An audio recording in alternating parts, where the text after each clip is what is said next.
What's come along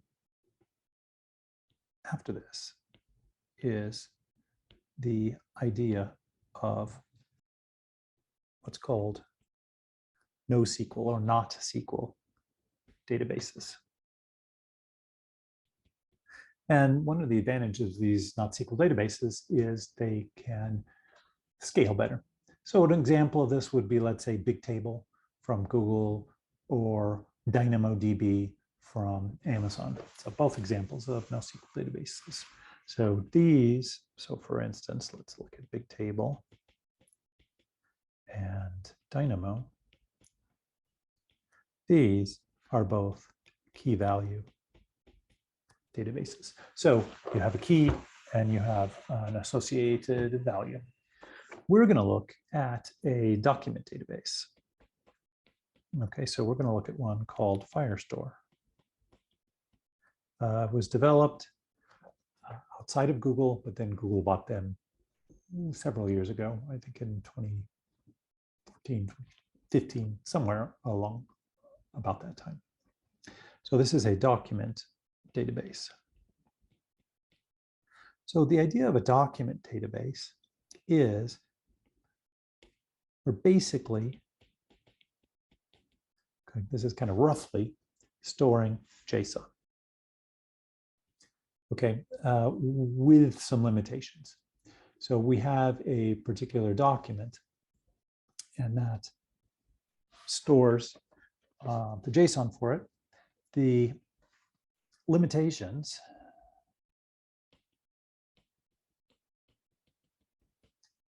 on arrays. Okay, so in particular, arrays can't contain arrays. Other limitations are the document size has to be less than 1 megabyte.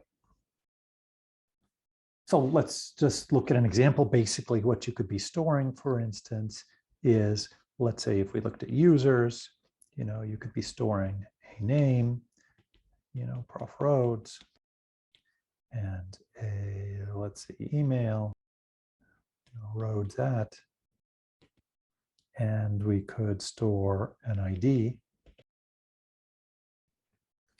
And you may say, how the heck is that different from a SQL database? Well, the difference of the SQL database is in the SQL database, these tables are predefined, right? They're defined, these are called the schema, and they're defined up front, and making changes to those schema is a big deal. So adding a column, big deal. Removing a column, big deal. In the case of document databases, the database doesn't have any specification ahead of time that every document, so this is in the user's collection, okay? Because basically a database is a bunch of collections. And yes, there's a rough correspondence from collections to tables, roughly. So, but the difference is we can easily have, for a particular user, have a name, an email, an ID. We could have another user that has no name. We could have another user where we've added on 5 more fields for that user, right? We can have a data collection where we've got a series of documents in that collection with some particular set of fields. And we can start making more documents that have extra fields, not a problem. In the case of the relational database, that's no good. We've got to have the schemaless. So these are also sometimes called schemaless. That is, we don't define a schema ahead of time. We just get what we get. And it's up to the application who's using this database to do reasonable things. So you wouldn't want to have a collection that includes users and lists and list items and all sorts of disparate things. You still want a collection to have things that are similar to one another, but the structure of them doesn't have to be identical to one another. That's sort of the difference, that particular documents in a collection can have additional fields or can be missing some fields. And you don't have to define this ahead of time. You can just, again, in version 1.3 of your application, you may say, you know, it'd be sort of nice if we started adding this particular field to new documents. So the old documents wouldn't have it, the new documents would have it. You wouldn't have to go to your database administrator and say, hey, we need to make some change to this schema.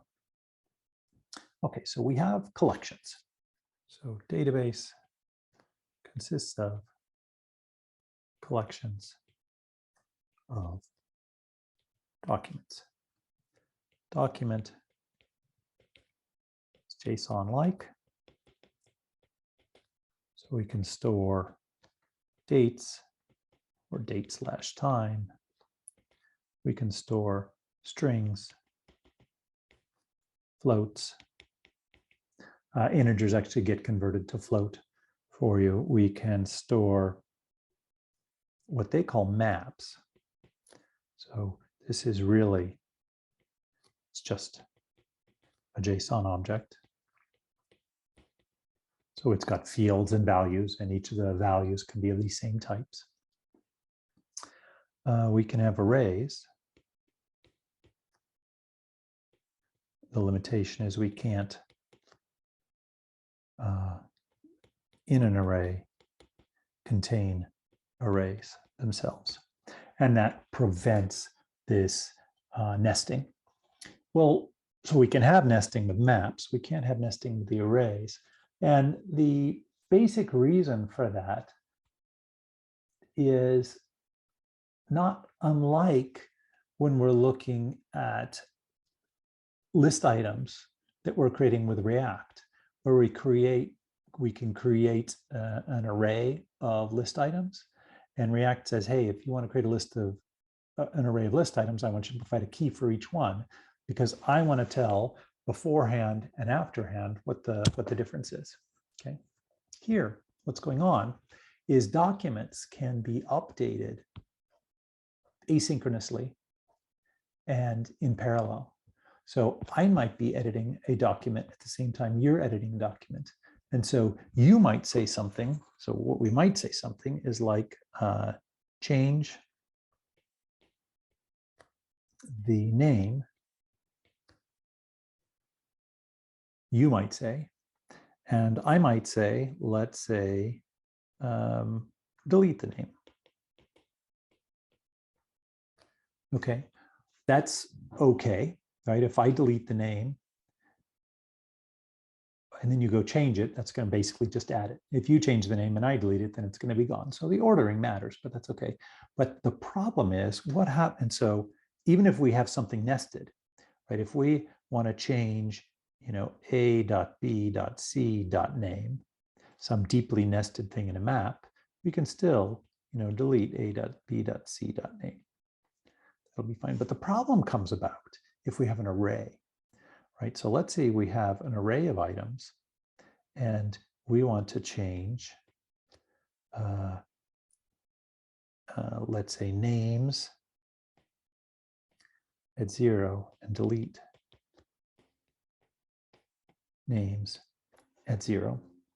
Right here, the problem is if we delete names at 0 first, the first name is gone, and the change will then actually change what was the second name. So if the names are Joe and Sally, and we want to change Sally, we want to change Joe to Joseph. So this is the desired change, right? And then someone else wants to delete Joe. So that what will happen is, what should happen is we end up with just Sally, right, after the delete. Or maybe we end up with a new Joseph and a Sally. But what can happen is, let's say that the delete happens first, and then the change. So the delete happens, we no longer have a Joe, and now names at 0 is actually Sally. And we've got an issue there. So we have changed the ordering of these things. Okay. The solution is we don't actually get allowed to change names at 0. Okay, what we can actually do, all we're allowed to do with these arrays is just add an element or remove an element. So what you could do is you can add an element if it's not there. So it basically unioning it into what's there. So if you had colors, for example, red and green and blue, if you add green and green's already there, it just stays as red and green and blue. What you can think of it really is as a set instead of an ordering. Okay. You don't have complete control over the ordering when something actually gets added. There is a hierarchy, however. So a document can contain subcollections. So let's look at that same example where we had users, lists, and items within lists.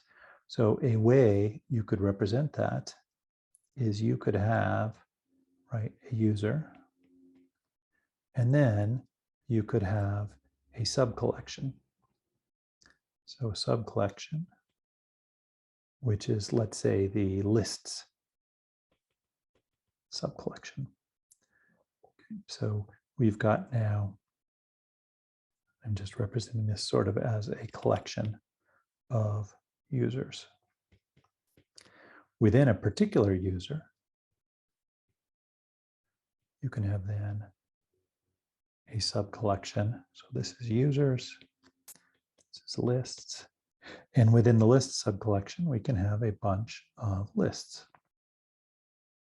Unlike the rows in the schema database, same thing applies, is that the database doesn't have to know ahead of time what fields are in each of these list documents. So this is a doc. This is doc. This is a doc. This is a doc. And this is a subcollection. So it's just like a collection, except the only way to get there is from its owning document. This is what's called a root level collection. Okay. So it's available just by name. So we can get to users by name, but we can't get to those lists by name because of the fact that the only way we can get there is from a document because it's a subcollection. And then what we could say is, okay, lists are each going to go ahead and have a subcollection of items. So if you wanted to, for example, get all the lists, let's say get the first 10 lists of user 562. Okay. So what I'm going to give you is some pseudocode for that. We'll be looking at the actual API at a later point. So what we could do is something like, roughly something like that. First, we'll get the user document. So we'll go to the database. We'll get basically the user with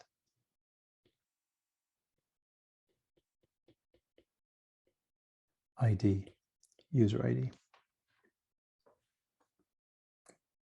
So just as an aside, we can represent particular documents by looking at, let's say, collection, and then every document has an ID. So that's actually the way we can access. So we can look at collection, ID, subcollection, subcollection ID. Subcollection of that, its ID. So we always trade off between collection, document, collection, document, collection, document. That is, we can't have a document that contains multiple documents. We have to have a document with a subcollection that contains multiple documents. Similarly, collections can't contain other collections. Collections have documents, and those documents have subcollections. So in any case, so we will go ahead and get the particular user record or user document. And from this user document, we could get anything that was in there. So we could get the name, we can get the ID, although it's redundant because we just use the ID to obtain it. We can get the email, we can get whatever is in there. And then from that user, we can get subcollections, okay? So we could do, let's say, user.get. Okay. So we would want to get the lists subcollection. And that list subcollection, we can then, let's say, order by the creation date. And also we could limit it, let's say, to 10 items. Okay, so this would then give us our lists. So it'd be a subset of all of the lists for this particular document. A subset because we asked for us to limit to 10. And the reason we limit it to 10 is, again, because our application is displaying at most 10 items to begin with. And so there's no reason to try and get more than those.